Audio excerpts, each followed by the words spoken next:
Hello বন্ধুরা, তোমরা সবাই কেমন আছো? আশা করি খুব ভালো আছো। আমরাও খুব ভালো আছি। তো আজকে বানাবো সন্দেশ। দেখো, প্রথমে আমি ছানাটা কেটে নিয়েছিলাম, তারপরে ছানাটা জল ঝরিয়ে নিয়েছি।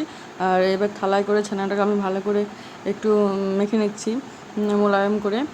তো দেখো, আমার ছানাটা মাখা হয়ে গেছে। আর এদিকে আমি একটু দুধটাকে ক্ষীর করে নিয়েছি। তো দুধটা ক্ষীর করার পরে যে ছানাটা রেখেছিলাম সেই ছানাটাও দিয়ে দেবো, আর চিনি দিয়ে দিচ্ছি। তো তুমি যেভাবে যেমন যেমন মিষ্টি খাও সেরকম চিনিটা দেবে। তো আমরা খুব মিষ্টি খাই না, একটু অল্পই মিষ্টি দিলাম। আর দেখো, চিনিটা দিয়ে একটু নেড়ে তারপরে আমি ছানাটাকে দিয়ে দেবো। তো দেখো, ছানাটা দিয়ে দিলাম। এবার এটাকে ভালো করে নেড়ে নেড়ে একদম শুকনো শুকনো করতে হবে। তো দেখো আমি কেমন করছি। তো দেখো, এবার ভালো করে এটাকে মেখে নিচ্ছি নেড়ে নেড়ে। তো আমার এটা এই পর্যায়ে এসছে। তো আমি এটাকে এবার থালাতে ঢেলে নেব, দিয়ে একটা শেপ দেবো।